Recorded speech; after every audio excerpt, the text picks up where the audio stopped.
महाराज जी आपके चरणों में कोटि कोटि प्रणाम। महाराज जी कोई भी टेंशन जल्दी से दिमाग से नहीं निकलती, बहुत कोशिश करती हूँ, इसके लिए महाराज जी मुझे क्या करना होगा? नाम जप। खाली दिमाग तो गंदगी ही तो भरेगी।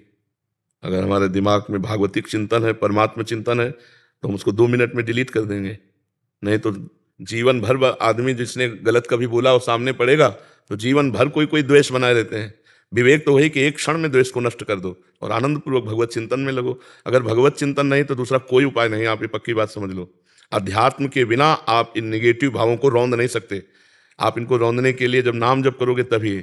कितना भी कोई भी भारी से भारी विपत्ति, भारी से भारी समस्या, भारी से भारी निगेटिव चिंतन हम नष्ट कर सकते हैं भगवान के चिंतन के द्वारा। ध्येय मापदी, जिन चरणों का ध्यान मात्र आपदा का नाश कर देता है। हरि स्मृति सर्व विपद विमोक्षणम, भगवान का स्मरण समस्त विपत्तियों का नाश कर देता है। और जब नाम जप करते हैं तो विवेक जागृत होता है, विवेक 1 मिनट में हटा देता है। नहीं तो उसी का चिंतन, इसने क्यों कहा, कैसे कहा, अरे फिर दूसरा, फिर तीसरा, वो इतना चिंतन करते करते फिर वो डिप्रेशन में पहुंच जाता है। ये ओवर थिंकिंग रोकने के लिए नाम जप अत्यंत आवश्यक है। इस लोक और परलोक में आनंदित रहने के लिए, दिमाग शांत और शीतल रखने के लिए हमें भगवान का चिंतन, चाहे वो राम जपो, कृष्ण जपो, हरि जपो, जो नाम जपो, बिना नाम जप किए। तब लग कुशल न जीव कहूँ, सपने हूँ मन विश्राम, जब लग भजत न राम कहूँ, शोक धाम तज काम। ये शोक का धाम है संसार। कामनाओं का जाल बिछा हुआ, एक बात पूरी हुई 2 खड़ी हो गई, 2 पूरी हुई 4 खड़ी हो गई, और बार बार उसी का चिंतन करते हुए हमारा जीवन व्यर्थ चला जा रहा है। हम आनंद को तो जान ही नहीं पा रहे। आनंद किसे? हम समझ रहे हैं कामनाओं की पूर्ति से आनंद है, और कामनाओं की पूर्ति से तो और चिंता शोक बढ़ता चला जा रहा है। तो आनंद का मार्ग अध्यात्म है। हम नाम जप करते हुए सब काम करें। नाम जप करते हुए, नाम जप में इतनी प्रवीणता है, जैसे आपने हमें गाली दिया, आपने हमारी निंदा की, आपने हमें अपमानित किया, तुरंत विवेक उठेगा, नहीं नहीं, इसके भी हृदय में तो भगवान है। मेरे किसी पाप कर्म का दंड मुझे भुगताया जा रहा है, ये बेचारा तो निर्दोष है, इसको तो निमित्त बनाया जा रहा है। बड़े कृपालु भगवान, जो हमारे किए हुए कर्म का हमको दंड देकर पवित्र कर रहे हो। उससे मतलब नहीं है, उससे मतलब नहीं है। वो दुष्ट नहीं है। हमारी दुष्टता का किसी जन्म के जो कर्म है उसका दंड देने के लिए इसको निमित्त बनाया गया। ये विवेक, ये ज्ञान आपको 1 मिनट में बचा लेगा। दूसरी बात, इतनी नाम जप से क्षमता आ जाती है कि जैसे अपने हाथ से अपने चोट लग जाए, आप किसको आप गाली दोगे? अपने हाथ से चोट नहीं लग जाती, अपने किसको गाली दोगे? अपने दांत से जबान कट जाए, किसको गाली दोगे? ऐसे ही सब में आत्मस्वरूप भगवान का दर्शन कर रहा है, तो दुनिया के द्वारा किए हुए प्रहार को ऐसे ही समझ रहा है जैसे अपने हाथ से अपने को दंड में। वो किसी को दोषी नहीं समझता, सब में भगवत भाव। उमादे राम चरण रत, विगत काम मद को, निज प्रभु में देखें जगत, केसन करें विरोध। तो बिना भगवान के चिंतन के इस समस्या का समाधान नहीं हो सकता। जब तक सर्वत्र समबुद्धि नहीं आएगी, ज्ञान नहीं जागृत होगा, तब तक ये जलन शांत नहीं होगी। द्वेष करने वाले पर भी हम रोष ना करें, ये अध्यात्म है, तो हम जीत जाएंगे। नहीं, कितना प्रपंच, जरा दिमाग को आप अपने खुद देखिए, कितना प्रपंच भरा हुआ है। उसको साफ करने के लिए हमारे पास नाम है, राधा राधा राधा राधा। आप खुद देखना, आप कितने गंभीर हो जाएंगे, आपको कितना आनंद आने लगेगा, आप में एक मस्ती आ जाएगी। आप खुद देखिएगा, नाम ही एक उपाय है। किसका प्रश्न था? हाँ, नाम नहीं जब करोगे तो फिर इसको नहीं हटा पाओगी। यही तो दंड है, यही दंड है। अरे देखो, यही बुद्धि अपने आप जहर खवा देती है। अपने हाथ से आदमी जहर खाता है, अपने हाथ से फांसी लगा लेता है, अपने हाथ से शूट कर देता है। ये वही बुद्धि है जो भगवान से विमुख हुई, संसार में सुख खोजने गई, और जब उसको कुछ नहीं मिला, धोखा मिला, या उसका निर्णय ठीक नहीं हो पा रहा, तो सोचता है यार अपने को ही खत्म कर दो। ये है बुद्धि। ये देखो ना, कितनी घटनाएं ऐसी घटती है। तो इसलिए हमें लगता है सबको नाम जपना चाहिए। गंदा भोजन छोड़ो, गंदा पेय पदार्थ छोड़ो, गंदे आचरण छोड़ो, नहीं तो तुम्हारी दुर्गति हो जाएगी। आज हंस लो हमारी बात पे, girlfriend boyfriend live in relation, आज हंस लो हमारी बात पे कि बाबा जी ऐसी बात करते हैं, ये क्या जाने। समय आएगा ना, तब तुम देखना, हमारी बात को याद करना कि तुम्हारा जीवन कहां पहुंच गया है, कितने संकट में पहुंच गया है। तो सच्चे मानो सबको नाम जप करना चाहिए, गलत भोजन छोड़ना चाहिए, गंदा पेय पदार्थ छोड़ना चाहिए, गंदे बच्चों का संग छोड़ना चाहिए, तभी जीवन उन्नतिशील होगा। जो 20 वर्ष के पहले ही ब्रह्मचर्य खो देता है, वो गृहस्थी लायक नहीं रहता। समय आने पर देख लेना, एक अच्छा सदगृहस्थ जीवन निर्वाह नहीं कर पाएगा वो। तो आज हमारी समाज बिगड़ती चली जा रही, खान पान बिगड़ते चले जा रहे हैं। बच्चों को देखो ना, जब बच्चों की पसंद, बोले चाउमीन क्या कहते हैं, हाँ, नूडल, पिज्जा, ये पसंद है। तो हम अच्छा पदार्थ जैसे रोटी दाल चावल सब्जी, ये शुद्ध जो घर के, ये पसंद नहीं आते। बहुत संभल करके भोजन, बहुत देखो, जैसा खाओ अन्न वैसा बने मन, जैसा पियो पानी वैसी बने वाणी, जैसा करोगे संग वैसा चढ़ेगा रंग। तो आज हमारा संग भी गड़बड़, मोबाइल जो चाहो देख लो, और मोबाइल में तो पूरा संसार है, जो चाहो सर्च करो देख लो। और खान पान तो देख ही रहे हैं, पवित्र हो रहा है। और पान की तो पूछो मत, पीने के लिए तो मतलब नए नए बच्चे, छोटे छोटे बच्चे सब अपेय पदार्थ पीने लगे। हाँ, तो इनसे बचे तो ठीक है, नहीं तो बुद्धि निगेटिव ही चिंतन कराएगी। तो हमें लगता है कि आप नाम जप कीजिए, पवित्र भोजन कीजिए, तो इससे आप देखना फिर आपका निगेटिव भाव शांत करने के लिए विवेक जागृत हो जाएगा, वो तत्काल शांत कर देगा जी। ब्रिगेडियर अवरेंद्र प्रताप सिंह जी। महाराज जी राधे राधे। महाराज जी, मेरा पूरा परिवार कई पीढ़ियों से श्री हरिदास स्वामी परंपरा से जुड़ा है। मैंने भी 7-8 साल में ही गुरु मंत्र ले लिया था और उसका आज तक निरंतर जाप करने का प्रयास कर रहा हूँ। महाराज जी, नौकरी के दौरान कई बार विपरीत और जोखिम परिस्थितियां आई, बिहारी जी की कृपा का अनुभव हुआ। महाराज जी, मेरी तार्किक बुद्धि होने के कारण मुझे भक्ति में काफी चीजों के जवाब नहीं मिले, इसलिए और साथ ही आडंबर और पैसे की चमक में मतलब अध्यात्म और निराकार स्वरूप की आकर्षित हो गया मैं। और अब हर रोज ब्रह्म मुहूर्त में निराकार स्वरूप का ध्यान कर रहा हूँ। और कई बार पहले बताओ, निराकार का ध्यान होता है? लाइट को देख रहे होते हो। ध्यान का विषय जो है ना, सब ध्यान मिट जाए, जो बचे उसे ज्ञान का ध्यान कहते हैं, आत्मस्वरूप का। सब ध्यान मिटा दो, जब आप बैठो तब कुछ ध्यान नहीं आना चाहिए। वो अगर प्रकाश स्वरूप है तो अंधकार कौन है? जब वही परमात्मा सब रूपों में है तो प्रकाश स्वरूप है तो अंधकार भी स्वरूप उसी का है, जड़ स्वरूप है तो चैतन्य स्वरूप उसी का है, वो सर्वस्व है। अगर हम प्रकाश का ध्यान करें तो अंधकार भी वही परमात्मा है, वो सब रूपों में है। तो हमको चाहिए कि इन सब रूपों का पहले ध्यान हटावें, न प्रकाश, ना अंधकार, ना स्थूल, न सूक्ष्म, न कारण। और जब ये ध्यान शांत हो जाता है तो जो बचता है वो आत्मस्वरूप होता है। अन्वय व्यतिरेक 2 पद्धतियां हैं। पहले हमें व्यतिरेक पद्धति लगानी पड़ेगी शास्त्रीय, कि ब्रह्म सत्यम जगन मिथ्या, कुछ नहीं है, कुछ नहीं है। पहले इनको हम हटाएं, पहले सब ध्यान हटावें। तो हाँ, पहले आप ध्यान हटाओ। क्या आपका ध्यान शून्य में आ गया? जी महाराज, कई बार आता है। और अच्छा, इस समय कोई भी चिंतन नहीं हो रहा है, ना प्रकाश, ना अंधकार, ना स्थूल, ना सूक्ष्म, ना कारण। जैसे गाढ़ निद्रा, गाढ़ निद्रा में आप होते हैं क्या? लेकिन होते हैं। अभी कह रहे हैं कि राधा कृष्ण स्वरूप की ओर भी मन आकर्षित है और ध्यान मार्ग में भी, तो दोनों का समावेश बनाना चाह रहे हैं। अब हम कैसे तुम्हें बतावें कि देखो, अभी वो प्रकाश तो है नहीं जिस प्रकाश की हम बात कर रहे हैं, आत्मस्वरूप की। जब तक स्थूल सूक्ष्म कारण को मिथ्या समझ करके और स्थिति नहीं प्राप्त करोगे तब तक वो, और जब वो हो जाएगा ना तो ये सब चंचलता हट जाएगी। कि अभी हम फाइनल में इनकी तरफ आकर्षण, ना ये है ना वो है, जो है वो केवल है, उसका अनुभव करने के लिए बढ़ो। अभी वो बात नहीं है जो बात होनी चाहिए। आप स्वीकार करते हो? तो आप, ये स्थूल 5 भौतिक शरीर है, इसके अंदर सूक्ष्म शरीर है, मन, बुद्धि, चित्त, अहंकार, 5 ज्ञानेंद्रियां, 5 कर्मेंद्रियां, इसके भी अंदर अनंत जन्मों के संस्कारों का बना हुआ कारण शरीर जो स्थूल का निमित्त बना है। इन तीनों को विध्वंस किए बिना अपने चिंतन में, इनका बिल्कुल विध्वंस, इनसे बिल्कुल संबंध खत्म, साक्षी, तो जो बचता है वो है आत्मस्वरूप है। अभी ना तो उस है का अनुभव है और ना श्यामा प्यारी कुंज बिहारी का अनुभव है। तो हमें लगता है बीच में समय बर्बाद मत करो। वही महाराज, वही हो रहा है। मैं सोच रहा हूँ कि कहीं फंस रहा हूँ बीच में मैं। नहीं, तो जब आप इतने बड़े महापुरुष श्री स्वामी हरिदास जी से जुड़े थे तो आपको वहीं जुड़े रहना चाहिए। महाराज, मेरे भी गुरु का यही कहना है। बालक दास जी तो नहीं रहे अभी, लेकिन अभी जो प्रेजेंट गुरु हैं जी, तो उनका भी यही कहना है कि उन्होंने अपना दिया, लेकिन मैं आपसे थोड़ा सा लाइट चाह रहा था। मतलब इनको अभी थोड़ा सा द्वंद्व है कि ये बीच में वैसे हो गए थे कि निराकार स्वरूप का ध्यान, और अभी फिर से इधर आना चाहते हैं। निराकार स्वरूप हमें है, हमने जो आकार पकड़ा वही आकार पकड़ लिया। कर्मा के अनुसार मनुष्य शरीर बना, हम मनुष्य पुरुष मान रहे हैं अपने को, स्त्री मान रहे हैं अपने को। हमारा क्या स्वरूप है आप बताओ? क्या स्वरूप है? आपको कितने साल हो गए इस शरीर में रहते? 61 साल हो गए। 61 साल में 1 मिनट अपने से मिले हो तो हमें बताना। 61 साल में 1 मिनट अपने से मिले हो? 3.5 हाथ के घर में रह रहे हो, बाहर ही भटकते रहे, सब बाहर को ही अपना मानते रहे, अपने को भूल गए। उसी स्वरूप में आ जाओ। जितने शास्त्र हैं सबका कहना एक ही है। और जब तक नौकरी में थे तब तक तो आप अपने व्यस्त रहे, लेकिन अब नौकरी के बाद, और बच्चे भी फौज में ही हैं दोनों से, अब सही रास्ते में आ जाओ। हम आपको प्रार्थना करते हैं, हमारी बात मान लो। जो नाम स्वामी जी महाराज के पंथ से मिला है उस नाम को जपो, श्यामा प्यारी कुंज बिहारी का, और आश्रित हो जाओ। आश्रित हो जाओगे तो वो मामे ये प्रपद्यंते माया में ताम तरंती थे। नहीं तो ये मन की चाल को आप अगर साधक हैं तो जानते हैं कि एक क्षण में आकाश में बैठा मिलेगा शुद्ध और दूसरे क्षण में नाली में गिरा मिलेगा। इसका कोई भरोसा मन का नहीं है। जब तक भगवत साक्षात्कार ना हो जाए तब तक इस मन का भरोसा नहीं है। ये एक क्षण में वैराग्य धारण करता है और एक क्षण में राग में युक्त हो जाता है, पता ही नहीं चलता इसका स्वभाव क्या है। सही फरमाया। तो हमको चाहिए कि भगवान की शरण में होकर उनका स्मरण करते हुए शुद्ध ज्ञान के द्वारा चले। तो हमें सहारा है भगवान का, वही हमारी आत्मा है, 2 नहीं है। मानी संख्या से सवाल हल हो जाएगा। स्कूल में जब पढ़ते थे तो मानी संख्या से सवाल हल किया जाता था। आज भी पढ़ाई में ऐसा होता होगा, मानी संख्या इतनी तो सवाल हल हो जाए। तो मानी संख्या गुरुदेव ब्रह्म, मानी संख्या राधा कृष्ण ब्रह्म, मानी संख्या स्वामी श्री हरदास जी। अब यहां से शुरू करो और उनकी शरण में होते हुए तो इतनी तन्मयता हो जाएगी कि आपका विस्मरण हो जाएगा। वही केवल बचेंगे। सवाल हल तभी माना जाएगा जब एक बचे, चाहे ज्ञान से आओ, चाहे भक्ति से आओ, चाहे योग से आओ, पूरी सृष्टि में एक ही बचे। चाहे वासुदेवा सर्वमित, चाहे जड़ चेतन जग जीव जत सकल राम में जान, चाहे सर्वम खलमिदम ब्रह्म, चाहे ईशावास्यमिदम सर्वम यत् किंचे जगत्याम जगत, किसी भी तरह से आओ एक, तो सही ढंग से लगो।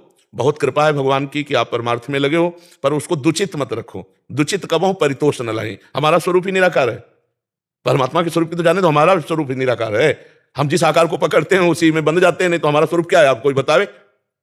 सिर्फ इतना संबोधन हो सकता है, उसी को ब्रह्म को, उसी को आत्मा को, उसी को परमात्मा को, केवल संबोधन है। लेकिन है क्या, वो तो अनुभव गम में भजें जय संता, अनुभव के द्वारा आता है, वो अनिर्वचनीय वाणी से बताया नहीं जा सकता।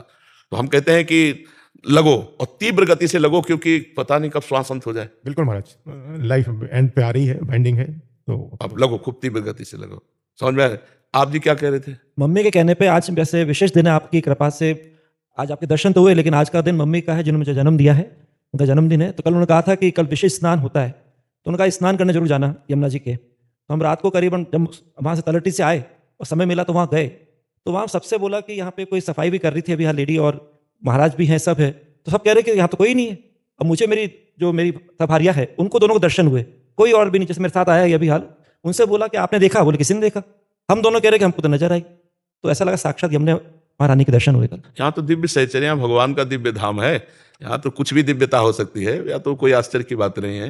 ये तो बहुत दिव्य धाम है वृंदावन। यहाँ तो प्रिया प्रीतम विराजमान है, अनंत सहचर्या है। कौन सहचर्य यमुना जी की सेवा में थी, कौन क्या कर रहे, पता नहीं कौन सी शक्ति कहाँ विचरण कर रही है। तो धाम है ना प्रभु का। हमारी दृष्टि हो तो हम पहचानना शुरू कर दे। जी मुकेश अग्निहोत्री जी, राधे राधे। महाराज जी आप उप मुख्यमंत्री हैं हिमाचल प्रदेश के। महाराज जी आप कह रहे हैं कि आपकी पत्नी की अकाल मृत्यु हो गई थी, बट एक दिन पहले आपसे मिलने की उनको तीव्र इच्छा थी और बहुत प्रयास भी किया, बट मिल नहीं पाए, मतलब वहीं से। महाराज जी उनके अंतिम इच्छा को पूरी करने के लिए आप आए हैं महाराज जी। हाँ, धन्यवाद है। हमें लगता है कि एक श्रीमद् भागवत का पाठ करवा लेना, मूल संस्कृत का पाठ भागवत का करवा के संकल्प करके अपनी पत्नी को दे दीजिएगा। तो मूल संस्कृत के पाठ से क्या है कि अकाल मृत्यु में जहाँ भी जो भी गति होगी उसमें उन्नति हो जाएगी। क्योंकि भागवत इतनी समर्थ है कि धुंधकारी प्रेत बन गया था, फिर भी उसे भागवत ने भगवत स्वरूप प्रदान करके परम पद दिया। अभिमान आया था गोकर्ण जी के सामने। तो हमको लगता है कि तस्मात् शास्त्रम प्रमाणम थे। तो अगर उनकी इच्छा की पूर्ति, तो उनकी सदगति की भी पूर्ति करवा दीजिए। अगर आपको समय मिले तो 7 दिन स्वयं बैठकर सुनिए, और नहीं समय मिलता तो पुत्र या किसी को भी बैठाल दीजिए। और उत्तम जो संस्कृत के ज्ञान से परिपूर्ण है और जो विश्वास पूर्वक पूरे अध्यायों का पाठ कर सकते हैं, तो उनको उचित दक्षिणा दे करके पूजन करके 7 दिन अगर भागवत का पाठ हो और वो संकल्प करके उस जीवात्मा को दिया जाए जो आपकी पत्नी बन के आए, परम मंगल हो जाएगा। आप ऐसा कर लेना। शायद भगवान ने इसीलिए आपको भेजा होगा कि उसका मंगल हो जाए। हाँ, जीव का मंगल होना, भगवान की लीला कथा और भगवान के भक्त, यही है जहाँ से मंगल होता है। यदि भक्त मिल गए तो भगवान की लीला कथा सुनने को मिल गई तो मंगल हो गई, और भगवान का नाम, ये सब मंगलमय है। तो अनुष्ठान भागवत का करवा लीजिएगा 7 दिन के लिए, और संकल्प करके पत्नी को दे दीजिएगा। विजय उपाध्याय जी चंडीगढ़ से। महाराज जी आपके आज्ञानुसार श्री स्वामी रामसुखदास जी महाराज जी की गीता जी की टीका का अध्ययन का अवसर मिला। महाराज जी उसमें एक वाक्य में कहा है, एक श्लोक के अर्थात में, कि साधक को सुख दुख का भोग नहीं करना चाहिए, प्रस्तुत सुख दुख का सदुपयोग करना चाहिए। तुम इसे समझ नहीं पा रहे क्या? सुख दुख का भोग करना मतलब सुख दुख में फंस जाना। और सुख दुख किसको प्राप्त होता है? आत्मा को थोड़ी प्राप्त होता है। ये अंतःकरण धर्म से है, ये मन को है। अगर सुख का भोग करोगे, दुख का भोग करोगे, तो इसी में फंसे रहोगे। सुख दुख से परे जो सच्चिदानंद परमेश्वर है, उसके सुख को तो पा ही नहीं पाओगे। सुख दुख 2 कर्मों के फल से आता है। पुण्य फल से सुख आता है, पाप का जो फल आता है वो दुख आता है। तो हम केवल इतना ही भोगने के लिए पैदा हुए हैं क्या? हम कोई पशु थोड़ी हैं।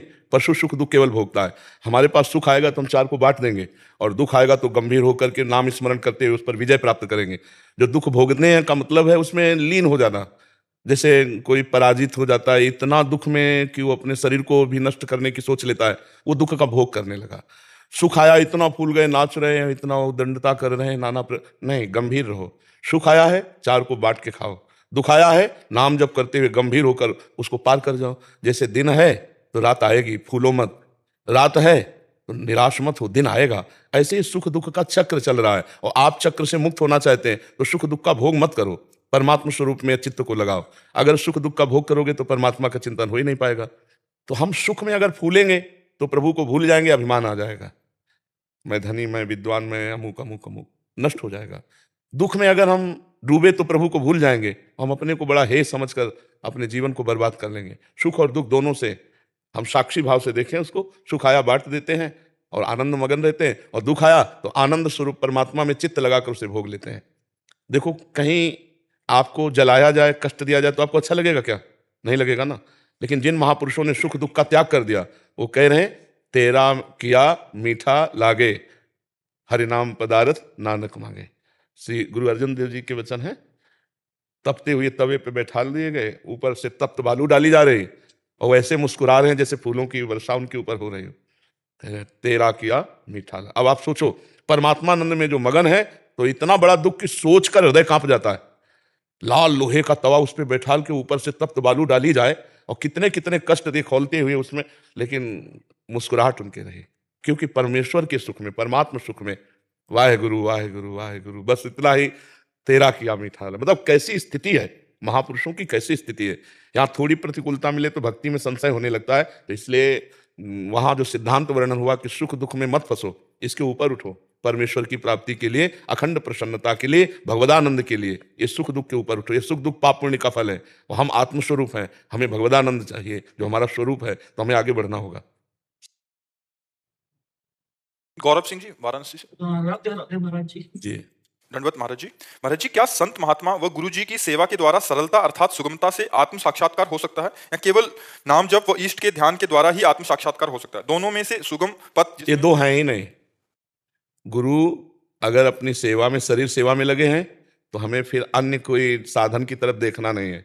अगर गुरु की आज्ञा है कि आप नाम जप करो, आप वाणी पाठ करो, आप समाज सेवा में रहो, तो हम गुरु की ही सेवा में हर समय चाहे जहाँ रहें, चाहे जहाँ रहें, अपने गुरु की सेवा में हैं, क्योंकि हम गुरुवाणी के अनुसार चल रहे हैं। गुरुवाणी का आदेश है नाम जप करो, साधु सेवा करो, सब समाज में रमा हुआ कण कण में जो राम है उसी को देखो।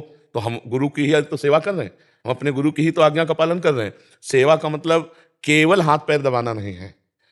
सेवा का मतलब है गुरु के वचन। अगर वो कह रहे हैं कि हमारे हाथ पैर दबाओ, तो फिर हमें और कोई भजन की जरूरत नहीं, उस समय हम उनकी आज्ञा पे तत्पर है। अगर वो कह रहे हैं जाओ दूर गेट पे खड़े हो जाओ, वहाँ तो हम खड़े हैं, तो हम गुरु की सेवा में खड़े हैं। जाओ पादुका सबकी साफ करो, तो हम बिल्कुल गुरु की पादुका साफ कर रहे हैं, गुरु सेवा में है। ऐसा जो भाव रखता है वो गुरु सेवक कहलाता है। पूरा विश्व हमारे गुरु का है, और जहां हमें सेवा दे दी, जैसे हम अपने परिवार की सेवा करते हैं, हम गुरु की सेवा कर रहे हैं, उनकी आज्ञा के अनुसार चले। कुछ लोगों ने ऐसा केवल समझा कि उनके कपड़े धो देना, उनके पैर दबा देना, उनको रोटी खिला देना, यही सेवा है। हम कह रहे हैं ये सेवा का एक अंग है। अगर आप गुरु की आज्ञा ना मानो और गुरु के पैर दबाओ, तो इससे गुरु प्रसन्न नहीं होंगे। वो जो कह रहे हैं वो बात मानो, बस उनकी आज्ञा। हम तो इतना समझा है कि आज्ञा अपने साहब की पालन करें, इससे बड़ी कोई सेवा नहीं। अगर साहब दूर देश में हमको रखते हैं, तो भी हमारे पास ही साहब हैं, और अगर साहब के नजदीक है, उनकी आज्ञा को उल्लंघन करते तो बहुत दूर हो, साहब को नहीं पहचान पाओगे, अपने प्रभु को नहीं पहचान पाओगे। समझ पाए बच्चा? सरलता पूर्वक भगवत प्राप्ति होती है आज्ञा। आज्ञा शमन सुसाहिब सेवा। अब जो ही कहें करें हम सोई, आयस लिए चले निज दासी, मन क्रम वचन त्रिशुद्ध सकल मध्यम श्री हित हरिवंश उपासी। हमारी वाणी जी में कि जो हमारे गुरुदेव आज्ञा करते हैं, बस उसी के अनुसार हम चलते हैं, उनकी दास है। उनकी आज्ञा के बिना हम मन वचन कर्म से कुछ भी नहीं कर सकते। हम मन से वही सोचेंगे जो गुरु आज्ञा है, वाणी से वही बोलेंगे जो गुरु आज्ञा है, शरीर से वही करेंगे जो गुरु आज्ञा है। हो गया, वो परमेश्वर को प्राप्त हो जाएगा, परमात्मा को प्राप्त हो जाएगा। गुरु चरण रज क्या है? उनकी दासता। उनकी दासता क्या है? उनके वचन जो उन्होंने आज्ञा करी, ये बात समझना होगा। जैसे अपने यहाँ गुरुजनों ने कहा ग्रंथ साहब को ही गुरु माना जाए, तो ऐसे ही जितने हमारे गुरुदेव हैं, उनकी वाणी ही हमारा मार्गदर्शन है, वही हमारी गुरु सेवा है। अगर ये बात ना मानी तो मुझे लगता है इन सब बाहरी बातों से वो बात नहीं आती जो आनी चाहिए। गुरु वही है जो सब में परमात्मा को देखता है, सब में परमात्मा को देखता है। देखो ना, मारने वालों में भी वो अपने प्रभु को देख रहे हैं। आपको बात माननी पड़ेगी, आपको चलना पड़ेगा, आपको भजन करना पड़ेगा, गंदी बातें छोड़नी पड़ेंगी, गंदा भोजन छोड़ना पड़ेगा, अच्छे आचरण में तब बात बनेगी। तब कहा जाता है गुरु कृपा वाहे गुरु बहुत कृपा। हम श्रद्धा और विश्वास का व्यवहार दिखाते हैं, असली बात है गुरु की बात मानना। एक बार एक गुरु जी के शरीर में बहुत दर्द था, तो शिष्य से कहा बेटा पैर से चढ़ के दबा दो। तो कहा अरे गुरु जी हम ऐसा कैसे कर सकते हैं, हम कभी नहीं कर सकते। भला तुम्हारे लात मार सकते हैं? बोले जवान में लात मार दिया, शरीर में मारने में क्या था? आज्ञा पे लात मार दिया, शरीर पे क्या था? अच्छा दूसरी बात, शिष्य का शरीर समर्पित है गुरु को। अगर गुरु जी कह रहे हैं पैर से चढ़ के दबा दो, तुरंत चढ़ जाते हैं हम, उनको सुख मिलेगा। उनको सुख मिले तो उनका जीवन है, उनके लिए जीवन है। पर यह बात समझना थोड़ा कठिन होता है। तो हमें लगता है कि गुरु आज्ञा का पालन करे, यही गुरु सेवा, इससे बढ़कर कोई सेवा नहीं है। जरूरत है गुरु को, आज्ञा कर देते हैं कि हमारे चरण दबाओ तो दबा देते हैं, नहीं तो जो हुक्म है उसके अनुसार हम चलते हैं। हमारा जीवन गुरु आज्ञा पे है, तो हम गुरु सेवा में हैं। समझ पाए बच्चा?